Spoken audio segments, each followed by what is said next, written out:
दोस्तों, हम फिर लाए हैं एक मजेदार और इंटरेस्टिंग कहानी। लेकिन उससे पहले हमारे चैनल को लाइक, शेयर और सब्सक्राइब करना मत भूलना। शहद की खोज विशाल भालू के साथ। एक गांव में एक लड़का रहता था जिसका नाम था बंटी। बंटी बहुत ही कामचोर, आलस और बुज़दिल लड़का था। उसका पिता हमेशा उसको समझाता कि बहादुर बनो, जंगल के शेर की तरह। अगर बहादुर बनोगे और काम करोगे तो दूध और शहद की नदियां लग जाएंगी। बंटी ने जब सुना कि दूध और शहद की नदियां तो झट से बोला, पिताजी, दूध का तो पता है, पर ये शहद क्या होता है? बंटी बेटा, शहद बहुत ही कीमती चीज है। जंगलों में पाया जाता है और ऊंचे पेड़ों पर लगता है। मधुमक्खियां फूलों से रस निकालकर इकट्ठा करती हैं और उससे शहद बनाती हैं। पिताजी, मैं भी जंगल से लाऊंगा शहद। अरे बंटी बेटा, ये तुम्हारे बस की बात नहीं है। तुम ठहरे बुज़दिल, कामचोर, तुम कैसे लाओगे? बंटी बहुत गुस्से से बाल्टी उठाता है और ये कहकर जंगल की तरफ चला जाता है कि शहद के साथ ही लौटूंगा। बंटी जंगल की तरफ चल पड़ता है। चलते चलते उसको एक लोमड़ी दिखाई देती है। बंटी उससे पूछता है, तुम तो बहुत चालाक और तेज हो। मुझे बताओ कि शहद कहाँ मिलता है? अरे छोटे मियाँ, हमें क्या पता, शहद तो विशाल पेड़ों पर होता है। मैं क्या जानूं? तुम्हें जानना है तो जिराफ से पूछो, उसको पता होगा, उसकी गर्दन जो लंबी है। ये कहकर लोमड़ी चली जाती है। बंटी अब जिराफ की खोज में होता है, कहीं वो मिल जाए तो उससे पूछे। बंटी को एक जिराफ नजर आता है और लगता है कि अब शहद मिल जाएगा। अरे ओ भैया जिराफ! अरे बच्चे, तुम यहाँ इतने घने जंगल में क्या कर रहे हो? तुम्हें नहीं पता जंगली जीव तुम पे हमला कर सकते हैं? मुझे शहद की खोज है, तुम बताओ कहाँ मिलेगा?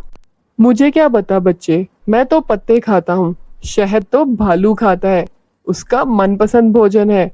तुम वो सामने वाली गुफा देख रहे हो? बस वहीं चले जाओ, भालू उधर ही रहता है। तुम जानो और भालू, और हाँ, ध्यान से जाना, भगवान तुम्हारी रक्षा करे। बंटी गुफा की तरफ जाने लगता है और दिल में ख्याल करता है कि भालू भी तो बहुत भयानक जीव है। अगर उसने मुझे ही नुकसान पहुंचाया तो क्या होगा। चलते चलते बंटी गुफा तक पहुंच जाता है और भालू को आवाज लगाता है। भालू! अरे ओ भालू! भालू एक जोरदार आवाज के साथ अपनी गुफा से बाहर निकलता है। अरे क्या हो गया? कौन है जिसने मेरी नींद खराब की?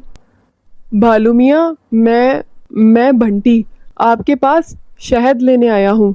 अरे छोरे, क्या मैं शहद बेचने वाला हूँ? शहद तो ऊंचे पेड़ों पर लगता है, मधुमक्खियां बनाती हैं। अगर तुमको चाहिए तो तुम्हें मेरी सहायता करनी होगी और फिर हम दोनों मिल के बहुत सारा शहद इकट्ठा कर लेंगे। वैसे भी सर्दी आने वाली है, मुझे बहुत सारा शहद चाहिए। इसके साथ ही भालू के मुंह से पानी गिरने लगता है। भालू और बंटी मिलके प्लानिंग करते हैं कि मधुमक्खियों को कैसे भगाना है। देख छोरे, मैं मधुमक्खियों को अपने पीछे भगाऊंगा, तुम जल्दी से सारा शहद उतार लेना, फिर हम दोनों आधा आधा कर लेंगे। मधुमक्खियां खुद से शहद नहीं देंगी क्या हमें? नहीं नहीं, वो तो तुझे थाली में परोस के देंगी। हाथ भी नहीं लगाने देती, काट लेती हैं। चलो अब काम पे लगो। भालू मधुमक्खियों को छेड़ के भाग जाता है और बंटी पास ही पेड़ों के पीछे छुप जाता है। जैसे ही सभी मक्खियां भालू के पीछे जाती हैं, बंटी जल्दी से पेड़ पे चढ़ के सारा शहद उतार लेता है। भालू भागता हुआ पास वाली नदी में कूद जाता है और खुद को छुपा लेता है।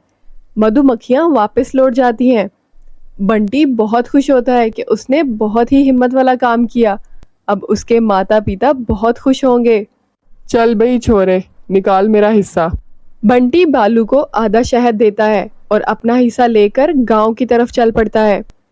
घर पहुंच के बंटी अपने पिता से कहता है, देखो पिताजी, मैं शहद ले आया। वो बहुत खुश होते हैं और सब मिलके मजेदार शहद का आनंद लेते हैं। तो दोस्तों, इस कहानी से हमें ये सीख मिलती है कि हिम्मत और हौसले से डर का मुकाबला करके हम सब कुछ हासिल कर सकते हैं। भालू और बंटी ने मिलकर शहद इकट्ठा किया और अपने डर को हराया। तो क्या आप अपने दोस्तों के साथ मिलकर शहद खोज सकते हो? कमेंट्स में जरूर बताना। तब तक के लिए धन्यवाद।